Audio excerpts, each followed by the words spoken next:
एक जीनो नाम का लड़का है जो कि बहुत ही ज्यादा कम उम्र में बहुत ज्यादा अमीर बन चुका है। मतलब इतना ज्यादा अमीर बन चुका है कि अगर वो पूरी जिंदगी बिल्कुल भी काम ना करे ना, सिर्फ खाली बैठकर ही खाए, तो भी उसे बिल्कुल भी प्रॉब्लम नहीं होगी। अपने शहर का सबसे ज्यादा अमीर इंसान बन चुका है। लेकिन एक दिन अचानक से क्या होता है, उसके शहर में बहुत ही बड़ी सुनामी आती है जो कि शहर को कुछ ही घंटों में पूरी तरीके से तबाह कर देती है। जीनो की जो पूरी संपत्ति थी ना, वो कुछ ही घंटों के अंदर पूरी तरीके से समाप्त हो जाती है, और जो कि उसके कंट्रोल में बिल्कुल भी नहीं होता है। तो यहाँ पर मेरा आपसे एक सवाल है कि अगर आप जीनो की जगह होते तो आप क्या करते? मतलब आपका भी नॉर्मल लोगों की तरह वही रिएक्शन होता, या तो आप गुस्सा करना शुरू कर देते, या तो जो आप बहुत ज्यादा उदास हो जाते, जिंदगी को ही कोसना शुरू कर देते। बट जीनो आपकी तरह बिल्कुल भी नहीं है। उसका लाइफ को देखने का जो पर्सपेक्टिव है ना, वो आपसे बिल्कुल ही डिफरेंट है, क्योंकि वो फादर ऑफ स्टोइसिज्म है। जीनो का मानना है कि हमारे साथ लाइफ में जो भी चीजें हो रही है ना, उन पर हमारा बिल्कुल भी कंट्रोल नहीं होता है, बट वो चीजें हमें कितना ज्यादा अफेक्ट कर रही हैं, उस पर हमारे रिएक्शंस क्या हैं, उस पर हमारा पूरा कंट्रोल होता है। और उसी कंट्रोल को मास्टर करके आप एक ग्रेट इंपैक्ट पैदा कर सकते हो और ह्यूमन माइंड की पॉसिबिलिटीज को डिस्कवर कर सकते हो। और जूनो ने भी यही चुना। उसने सब कुछ खत्म होने के बाद भी काम रहना, शांत रहना और साथ ही चीजों को दोबारा से बिल्ड करना चुना। ना ही उसने बिल्कुल भी शोक मनाया, ना ही वो एंग्री हुआ, और अपने इमोशंस को उसने खुद पर हावी भी नहीं होने दिया, बल्कि उसने खुद पर फोकस करा और दोबारा से चीजों को बिल्ड करना शुरू करा, क्योंकि वो स्टोइसिज्म को फॉलो करता था। अब देखिए, जो स्टोइसिज्म होता है वो पूरी तरीके से आपके पर्सपेक्टिव पर डिपेंड करता है। आप जिस तरीके से लाइफ को देखते हो, चीजों को देखने का जो आपका नजरिया है। अब देखिए, पर्सपेक्टिव बनता कैसे है ये मैं आपको बताता हूं, जिससे आपको और भी क्लियर हो सकेगा। आपका जो पर्सपेक्टिव होता है ना, किसी भी इंसान के प्रति या फिर किसी भी चीज के प्रति, वो इमोशंस से बनता है। स्टार्टिंग इमोशंस से होती है। आप सपोज करिए कि आप एक इवेंट में गए और वहां पर आपका कोई दोस्त भी आपके साथ गया था, और वहां पर उस दोस्त के साथ या फिर कोई लड़की गई थी, उसके साथ आपको बहुत ज्यादा अच्छा फील हुआ। तो आपका जो एक्सपीरियंस बना ना, इमोशंस की वजह से एक्सपीरियंस बना, पहले तो अच्छा फील हुआ, हैप्पीनेस आई, और उसके बाद एक एक्सपीरियंस बना कि हाँ, उस लड़की के साथ उस इवेंट में मुझे बहुत ज्यादा अच्छा फील हुआ था। तो वो लड़की या फिर कोई भी चीज आपकी नजरों में बहुत ज्यादा अच्छी बन गई। ये आपका एक्सपीरियंस हो गया। पहले आपके इमोशंस आए, उसके बाद आपका एक्सपीरियंस बन गया, और फिर जब आपका एक्सपीरियंस बन गया तो उसके प्रति जो आप उसे अच्छा कह रहे हो, वो हो सकता है कि और लोगों को उसके साथ इतना अच्छा फील ना हुआ हो, तो उनका पर्सपेक्टिव उसके लिए गलत बना। आपका पर्सपेक्टिव तो अच्छा बना कि ये बहुत ज्यादा अच्छी लड़की है और उस इवेंट में मुझे बहुत ज्यादा मजा आया था, बट उन लोगों का एक्सपीरियंस उसके साथ खराब रहा। इस वजह से उसको लेकर जो पर्सपेक्टिव था ना उनका, उस लड़की को लेकर, वो खराब हो गया। अब आपको समझ में आ रहा है, एक लड़की किसी के साथ पास्ट में रिलेशनशिप में थी, उस लड़के का उसके साथ एक्सपीरियंस अच्छा नहीं रहा, उसके साथ उसे अच्छा फील नहीं होता था। ऐसे ही सेम लड़के के साथ भी हो सकता है। तो उस इंसान के लिए पर्सपेक्टिव बन गया दिमाग में कि ये बुरा इंसान है। अब एक इंसान तो उसे अच्छा समझ रहा है, उसके लिए उसका पर्सपेक्टिव अच्छा है, और दूसरा इंसान उसे बुरा समझ रहा है। तो सिंपल सी चीज आप समझ लो कि पर्सपेक्टिव आपके इमोशंस पहले, उसके बाद आपका एक्सपीरियंस, इमोशंस से एक्सपीरियंस बिल्ड हुआ, फिर उसके बाद एक्सपीरियंस से आपके पर्सपेक्टिव बन गया। Stoicism is the way of life. आप किस तरीके से जिंदगी को जीते हो, स्टोइसिज्म उसके बारे में ही है। देखिए, अगर जो लोग पूरी तरीके से उन चीजों को कंट्रोल करने की कोशिश में लगे रहते हैं जो कि उनके कंट्रोल में है ही नहीं, जैसे कि जूनो का एग्जांपल मैंने आपको दिया, अगर वो सुनामी को कंट्रोल करना चाहता, जो कि उसके कंट्रोल में बिल्कुल भी नहीं है, कोई भी इंसान सुनामी को कंट्रोल नहीं कर सकता है, this is the common sense. अगर वो करना चाहता तो वो कभी भी सफल नहीं होता, बल्कि उस पर उसका क्या रिएक्शन रहा, उसको वो कंट्रोल कर सकता है। वो सिचुएशन हमें कितना ज्यादा अफेक्ट कर रही है, हमारा ब्रेकअप हुआ है, हमारी लाइफ में डाउनफॉल आई है, हमारी लाइफ में कितनी चीजें बुरी क्यों ना हो रही हूं, बट उन चीजों को किस तरीके से हम ले रहे हैं, किस तरीके से अपने ऊपर हावी होने दे रहे हैं, या फिर समझ रहे हैं कि हाँ, ये सिर्फ 2 पल के लिए है, बाद में समय बदलने वाला है, चीजें चेंज होती हैं, टाइम होता है ना, टाइम चेंजेस। तो उस चीज को जब हम फॉलो करते हैं तो समझिए कि हम स्टोइक फिलॉसफी को फॉलो कर रहे हैं। देखिए, सब कुछ आपके पर्सपेक्टिव पर ही डिपेंड करता है कि किस तरीके से आप चीजों को देखते हो। दुनिया में हजारों करोड़ों लोग हैं, हर किसी का हर चीज को लेकर, हर इंसान को लेकर एक अलग एक्सपीरियंस होता है, एक डिफरेंट एक्सपीरियंस होता है। और उसी वजह से हर एक इंडिविजुअल का अपना एक डिफरेंट पर्सपेक्टिव बन जाता है। जैसे कि अगर मैं आपको एक एग्जांपल दूं, एक इंसान है जिसकी थिंकिंग बहुत ही ज़्यादा नेगेटिव है, तो वो हर जगह पर नेगेटिविटी को ढूंढेगा और उसे हर जगह नेगेटिविटी ही नजर आएगी। मतलब एक नॉर्मल सा एग्जांपल दिया जाता है कि ग्लास आधा भरा है या फिर आधा खाली है, उस चीज को देखने की बंदा कोशिश करता है। तो जो पॉजिटिव इंसान होगा उसे तो गिलास आधा भरा हुआ दिखेगा, लेकिन जो नेगेटिव इंसान होगा उसको गिलास आधा खाली दिखेगा। ये कॉमन सा ही एग्जांपल है, आपने पहले भी सुना होगा। तो सारा खेल आपके पर्सपेक्टिव का ही है। और स्टोइसिज्म या फिर कह लो कि स्टोइक होना, जब आप अडॉप्ट करते हो, स्टोइसिज्म फिलॉसफी को आप अपनाते हो, तो आप एक चीज अपनी लाइफ में अपनाते हो कि आज से मैं बाहर की चीजों से, बाहर लाइफ में कैसी भी सिचुएशन हो, बट उससे जो मुझे अफेक्ट हो रहा है, जो पूरी तरीके से मेरे कंट्रोल में नहीं है, उससे मुझे कितना इफेक्ट होगा वो मेरे कंट्रोल में नहीं है, बल्कि उस पर मैं क्या रिएक्शन देने वाला हूं उसको मैं पूरी तरीके से अपने कंट्रोल में रखूंगा, अपने काबू में रखूंगा। तब समझ लीजिए कि आप स्टोइक बन रहे हो, आप स्टोइसिज्म को फॉलो कर रहे हो। इतना तो आपको भी मानना ही होगा और शायद मानते भी होंगे कि life is totally unexpected, life is totally random. और उस रैंडम मूवमेंट में जो आपके अंदर इमोशन आ रहे होते हैं ना, उसी से आपका एक्सपीरियंस बिल्ड होता है और उस एक्सपीरियंस की वजह से उस मूवमेंट को लेकर आपका एक पर्सपेक्टिव बन जाता है कि हाँ, इसमें मुझे अच्छा फील हुआ था, तो मेरा पर्सपेक्टिव बन गया कि ये मूवमेंट मेरी लाइफ का अच्छा मूवमेंट था और ये इंसान या फिर कोई भी चीज़ बहुत ही ज़्यादा अच्छी है। रियलिटी में आपको हमेशा ये चीज़ ध्यान में रखनी होगी, रियलिटी में हम कभी भी सैड इस चीज़ से होते ही नहीं है। इसलिए होते ही नहीं है कि हमारे साथ बुरी चीज़ें होती हैं, नहीं, इस चीज़ से हम बिल्कुल भी सैड नहीं होते हैं, बल्कि हम इसलिए सैड होते हैं क्योंकि हमारे साथ अनएक्सपेक्टेडली बुरी चीज़ें होती हैं जिनका हमें बिल्कुल भी अंदाज़ा नहीं होता है। जैसे कि अगर मैं आपको एग्जांपल दूं, बारिश का एग्जांपल दूं, बारिश हमारी पृथ्वी के लिए बहुत ही ज़्यादा अच्छी चीज़ होती है। बारिश होने से हमारा टेम्परेचर कंट्रोल में रहता है, कूल हो जाता है, ह्यूमिडिटी बढ़ती है, या फिर कह लो कि पेड़ पौधे के लिए बहुत ही ज़्यादा अच्छी चीज़ होती है, हमारी फसल उगती है। बारिश अच्छी चीज़ है, बट अगर रैंडमली अचानक से आप कहीं पर जा रहे हो, अचानक से आसमान में बिजली कड़कना शुरू कर दे, काले बादल छा जाएं और एकदम से बहुत ही ज़्यादा तेज बारिश होने लग जाए, तो क्या वो इवेंट आपके लिए अच्छा होगा? ऑब्वियसली बिल्कुल भी अच्छा नहीं होगा, क्योंकि आपके पास छाता नहीं था, आप पहले से ही प्लान्ड नहीं थे। इसीलिए स्टोइसिज्म ये कहता है कि कोई भी काम करने से पहले उसके वर्स्ट से वर्स्ट, बुरे से बुरे आउटकम को पहले से अपने दिमाग में रिमाइंड करो, पहले से उसकी एक इमेज क्रिएट करो।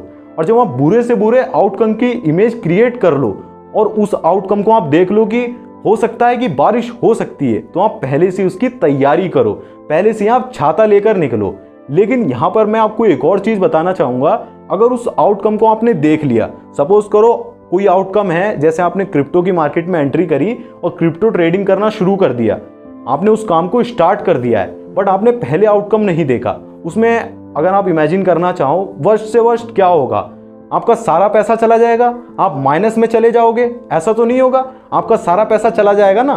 आप जितना अकाउंट आपने डाल रखा है, अगर वो सब जाने के बाद भी आप स्टेबल रह सकते हो, आपकी जिंदगी में उतना इंपैक्ट ना पड़े कि सब कुछ ही खत्म हो जाए, खाने तक के लाले पड़ जाएं, तो आप ट्रेडिंग कर सकते हो, तो आप इजीली क्रिप्टो की मार्केट में जा सकते हो।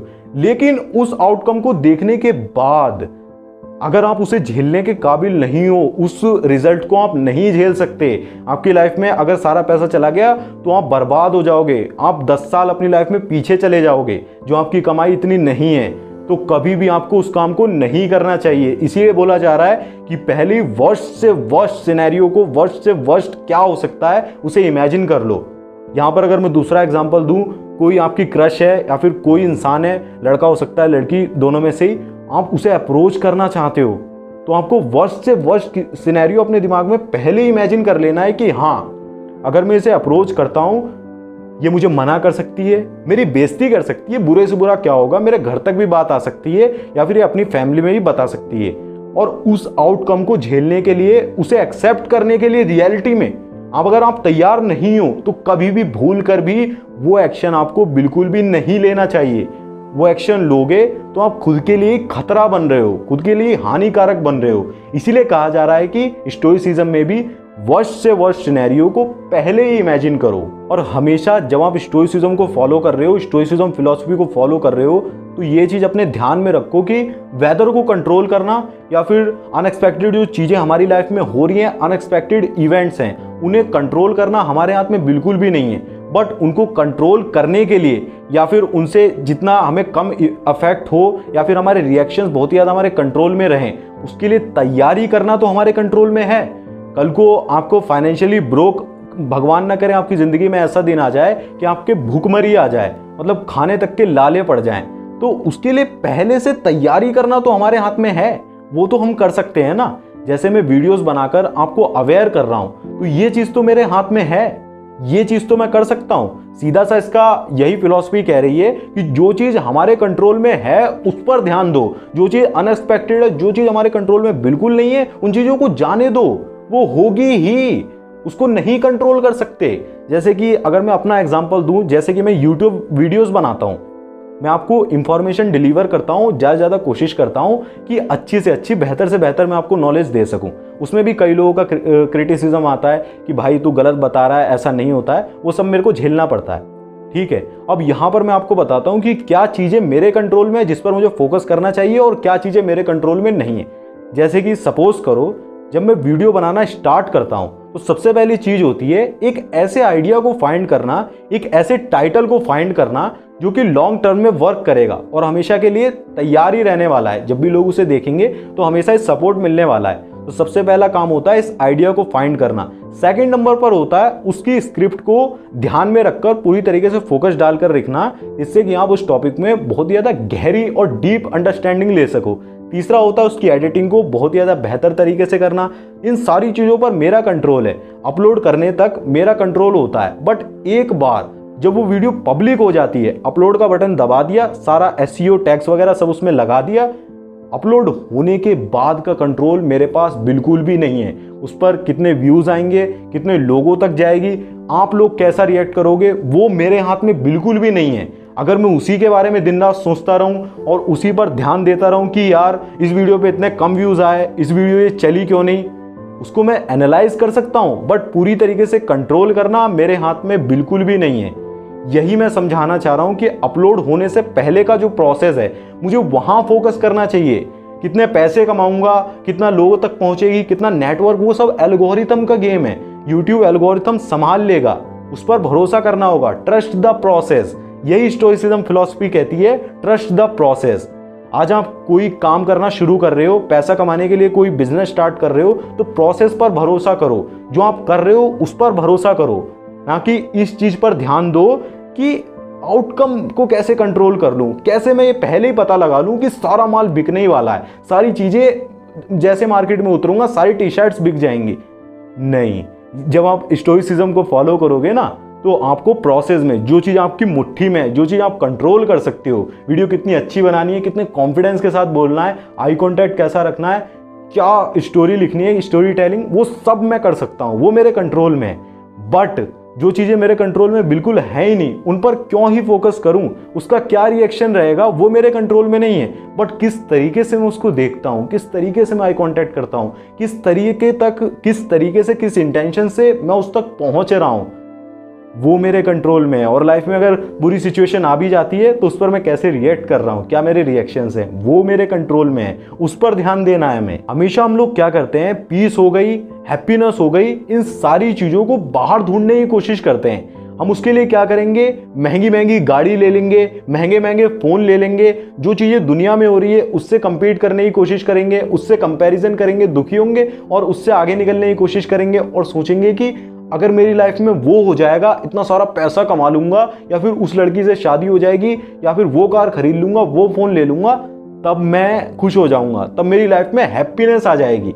बट स्टोइसिज्म कहता है कि जो पीस होती है, हैप्पीनेस होती है, यहाँ पर मैं अपने एक्सपीरियंस से बोल रहा हूँ, ध्यान से सुनना, वो कहीं बाहर से आती ही नहीं है, वो आप ही के अंदर है, मेरे अंदर है, आपके अंदर है। शांति कहीं बाहर है ही नहीं। जब आप अंदर से शांत होते हो ना, तो बाहर दुनिया में भी आपको शांति नजर आती है। बट जब आप अंदर से बहुत ज़्यादा मैश्ड अप हो रखे होते हो, मतलब दिमाग में 24 घंटे भीड़ चल रही है, कुछ ना कुछ चल ही रहा है, तो बाहर भी आपको भीड़ ही नजर आती है, कभी भी शांति मिल ही नहीं सकती है। अब इस वीडियो को बनाते हुए मैं पूरी तरीके से खाली हूँ, पूरी तरीके से शांत फील कर रहा हूँ। बहुत ही ज़्यादा अच्छा फील हो रहा है स्टोइसिज्म टॉपिक पर बात करने में, मुझे बहुत ही ज़्यादा मज़ा आ रहा है। तो मैं डेफिनेटली गारंटी दे सकता हूँ कि वीडियो देखने में भी आपको मज़ा आएगा और मज़ा आ भी रहा होगा अगर आप यहाँ तक देख रहे हो। लेकिन आपको क्या करना होगा, बाहर की दुनिया से अपना पर्सपेक्टिव शिफ्ट करके अंदर जाना होगा, अंदर ध्यान देना होगा कि अंदर क्या चल रहा है, किन थॉट्स की वजह से मेरे अंदर वो हॉर्मोन्स रिलीज हो रहे हैं, क्यों मैं ऐसा फील कर रहा हूँ। जैसे कि कोई वीडियो अगर आप देख रहे हो, कोई पॉर्न वीडियो देखते हो, तो कैसा मन होता है, मतलब कैसा रियलिटी में वहाँ कुछ नहीं हो रहा होता है, क्यों मेरे अंदर वो हॉर्मोन्स रिलीज होते हैं, क्यों मैं वो थॉट्स पैदा होते हैं। जब मैं किसी लड़की को देखता हूँ, क्यों मेरे एकदम से हाथ कांपने लगते हैं, इतना दिल धड़कना शुरू कर देता है। उसका जवाब मैं नहीं दूंगा आपको, क्यों का जवाब आप जब अंदर जाओगे ना, शांति से बैठकर मेडिटेट करोगे, या फिर कह लो कि शांति से सिर्फ बैठकर और अपने थॉट्स को, अपनी फीलिंग्स को, अपने इमोशंस को देखने की कोशिश करोगे, आता जाता देखोगे कि ये थॉट आया, हाँ ये थॉट पे अगर मैं काम करता तो ये हो सकता था, फिर वो थॉट चला गया, अगला थॉट आया, फिर आपको समझ में आएगा कि जब आप किसी थॉट को पकड़ लेते हो, जकड़ लेते हो, तो वो आपको उसी थॉट में आप आगे घुसते चले जाते हो, उस बीज को आप बड़ा करते चले जाते हो। ये तो फिलॉसफी की बात हो गई, बट नॉर्मल सी चीज़ आप समझो कि बाहर की दुनिया में कुछ है ही नहीं, बाहर सब कुछ आपके अंदर से ही क्रिएट होता है। आप अंदर बहुत ही ज़्यादा अच्छा फील करते हो, अंदर बहुत ही ज़्यादा हैप्पी फील करते हो, चारों तरफ हैप्पीनेस नजर आएगी। और ये प्रैक्टिकल है, ऐसा नहीं कोई मैं हवा में बातें कर रहा हूँ, आप भी खुद ही एक्सपीरियंस करा होगा या फिर करके देखना। जब आप बहुत ही ज़्यादा सैड फील कर रहे होगे, लाइफ में बहुत ज़्यादा टेंशन चल रही होगी, बहुत ही ज़्यादा बुरे मूवमेंट्स आ रहे होंगे, तो सोशल मीडिया हो गया, कुछ भी हो गया, सब कुछ बहुत ही ज़्यादा गंदा दिखाने लगेगा, सब कुछ सैड दिखाने लगेगा, बहुत ऐसा आप घुसते चले जाओगे। आपको लगेगा कि यार अब तक तो सब कुछ अच्छा दिखा रहा था, हैप्पीनेस वाली में फील कर रहा था, अब मैं सैड हो गया हूँ। अचानक से सारी दुनिया में मुझे नेगेटिविटी, सैड पीपल, सैड लोगों के किसी से बात हो गई, सैड कुछ सुनने को मिल गया, चारों तरफ से नेगेटिविटी आपको घेर लेगी, क्योंकि आपके अंदर नेगेटिविटी है, आपके अंदर सेंटर है, आप कंट्रोल करते हो, आप जो सोचते हो उससे दुनिया क्रिएट होती है, उससे रियलिटी क्रिएट होती है। अगर मैं सोच रहा हूँ ना कि मेरे व्यूअर्स मुझे बहुत प्यार करते हैं, मुझे बहुत पसंद करते हैं, तो वो मेरे को पसंद करेंगे। अगर मैं सोचता रहूँ कि मेरे व्यूअर्स मेरे से नफरत करते हैं, कोई मेरे को पसंद नहीं करता है, अंदर अंदर डरता रहूँ वीडियो चलेगी नहीं चलेगी, तो वैसा ही होगा। आप जो सोचते हो, ये घड़ी पहनने, वीडियो बनाने से पहले ये घड़ी पहनता हूँ मैं, वॉच पहनता हूँ, तो इसको पहनने के पीछे का मेरा मोटिव क्या है, उस पर फोकस करो, तब जाकर रियलिटी में कुछ बदल पाओगे, रियलिटी में कुछ चेंज कर पाओगे। और ये स्टोइसिज्म फिलॉसफी और ये जो कहते हैं कि सिडक्शन हो गया या फिर मैनिपुलेशन, जो भी मैं बनाता हूँ वीडियोस, हाई पावर वाले जो टॉपिक्स जो होते हैं, पावर डायनेमिक्स, ये एक दिन का गेम नहीं है, ये एक महीने का गेम नहीं है, ये एक साल का गेम नहीं है, ये 2 साल का गेम नहीं है, 5 साल का गेम नहीं है, ये लाइफ लॉन्ग का गेम है। कोई फिलॉसफी अडॉप्ट करना, मरते दम तक, आखिरी सांस तक आपको उस फिलॉसफी के साथ जीना पड़ेगा, तभी जाकर जिसे कहते हैं एक्चुअल पीस को आप अनुभव कर सकते हो, एक्सपीरियंस कर सकते हो। जिस क्षण में, जिस पल में आपने ये सोचा कि अब मैं स्टोइक नहीं रहूंगा, अब जैसी सिचुएशन आएगी उसके हिसाब से एकदम से रिएक्ट कर दूंगा, एकदम से इमोशंस को हावी होने पर एकदम चिल्ला पड़ूंगा, गुस्सा कर दूंगा, तो समझ लो उसी क्षण में सारा काम खराब हो जाएगा, सब मट्टी हो जाएगा और आप स्टोइक नहीं रहोगे। स्टोइक बने रहने के लिए बाहर से अपना फोकस हटाओ, बाहर की एनर्जी अपने अंदर पिलर की तरह, कि हाँ सारी एनर्जी मेरे अंदर है, मैं ही मेन कंट्रोल करता हूँ। मैं अगर सोचता हूँ ना कि मैं कर सकता हूँ तो मैं कर सकता हूँ, मेरे अंदर ही है सब कुछ, मैं ही स्वामी हूँ, मैं ही रियलिटी को बिल्ड करता हूँ। एक जिसे कहते हैं, एक मंत्र भी होता है, अहम ब्रह्मास्मि, इसके बारे में आप जानना चाहो तो जान सकते हो, मैं उसके बारे में बात नहीं कर रहा। मैं कहना चाह रहा हूँ कि आपके अंदर शांति है कि नहीं, उसकी खोज करो, और शांति आपके अंदर है, लिख के ले लो। मैं पहले जब वीडियोस बनाता था, या फिर आपने भी देखी होगी, आज की वीडियो में आपको एक्चुअल में कुछ अलग फील हो रहा होगा। ये शांति है जो कि आपके अंदर है, ये किसी एनवायरनमेंट में नहीं। आज भी कुत्ते भौंक रहे हैं बाहर, आज भी बाहर गाड़ियां चल रही हैं, आज भी बाहर सब कुछ हो रहा है, दुनिया वैसी की वैसी है जैसी चल रही थी पहले, 1000 साल पहले। बट आप बदल सकते हो, आप अपने अंदर शांति ला सकते हो, आप पीसफुल हैप्पीनेस महसूस कर सकते हो। और अगर आपकी एज अभी बहुत ही ज़्यादा कम है, और अगर आप स्टोइसिज्म फॉलो करना शुरू कर देते हो, ऐसी मेंटेलिटी बना लेते हो कि मैं अपने रिएक्शंस को कंट्रोल करूंगा, रिएक्शंस को कंट्रोल करना, अपने कंट्रोल को मास्टर करना मेरे हाथों में है, तो एक्चुअल में आप एक ग्रेट इम्पैक्ट क्रिएट कर सकते हो, दुनिया में कुछ ऐसा बिल्ड कर सकते हो जो कि आज से पहले कभी भी नहीं हुआ है। आप 1000 करोड़ के मालिक बन सकते हो, आप 50,000 करोड़ कमा सकते हो, बट उसके लिए आपके अंदर आपको झांकना पड़ेगा। सारा सार आपको अंदर ही मिलेगा, सारी इंफॉर्मेशन जो भी मैं कह लूँ सब आपको अंदर ही मिलेगा। मुझे उम्मीद है कि इस वीडियो से आपको जो भी सीख मिली होगी उसे आप अपनी रियल लाइफ में जरूर से अप्लाई करोगे। और अगर नहीं करते हो तो एक काम जरूर से ही करना, आज के बाद मेरी वीडियो कभी भी मत देखना। और अगर देखना चाहते हो, दोबारा वीडियो मेरी देखने आओगे तो अभी जाओ, मैं मजाक नहीं कर रहा हूँ, अभी पेपर पेन उठाओ, जो भी थॉट्स दिमाग में आ रहे हैं सारे राइट डाउन कर दो। कम से कम 3-4 पेज जरूर से ही लिखो, भर के लिखो कि आज से आप अपनी लाइफ में क्या करने वाले हो, इस वीडियो से क्या सीखने को मिला। अगर ये काम नहीं कर रहे हो तो आपसे जो मैं पैसा कमा रहा हूँ वो भी मेरे लिए फ़ायदेमंद नहीं है, आपको कुछ सीखने को भी नहीं मिल रहा, आप अपना टाइम भी दे रहे हो। मेरी वीडियोस बिल्कुल भी ना देखें, अपने आप को परेशान ना करें, अपना टाइम वेस्ट ना करें, ठीक है। जो लोग एक्चुअल में इम्पैक्ट क्रिएट करना चाहते हैं वो लिखते हैं। अभी जाओ, लिखो क्या सीखने को मिला है, और हो सके तो वीडियो के साथ भी लिखते रहा करो, ठीक है। फिर ऐसी नई वीडियो में मैं आपके साथ मिलूंगा। ये टॉपिक मुझे काफ़ी ज़्यादा इंटरेस्टिंग लगा, अगर आपको भी इंटरेस्टिंग लगा तो कमेंट करके जरूर से बताना। सेकंड पार्ट जरूर से ही लेके आऊँगा, और भी ज़्यादा हम स्टोइसिज्म को डिस्कवर करेंगे, ठीक है। जो भी इंफॉर्मेशन मैंने आपको दी, अगर आपको वैल्यूएबल लगी हो तो अपने दोस्तों के साथ शेयर कर सकते हैं। बाकी अगर आप मुझसे पर्सनल कांटेक्ट करना चाहते हो तो मेरा इंस्टाग्राम हैंडल मैंने दिया हुआ है डिस्क्रिप्शन में, और आप हमारी कम्युनिटी भी ज्वाइन कर सकते हो टेलीग्राम पे, वो सब जो भी आप देख लेना डिस्क्रिप्शन में दे रखा है, ठीक है। मैं मिलूंगा आपसे नई वीडियो में, तब तक के लिए ऐसे ही आप वीडियोस देखते रहें और अपनी लाइफ में इंप्लीमेंट जरूर से ही करें। जय श्री राम, अपना ध्यान रखें, खुश रहें, धन्यवाद।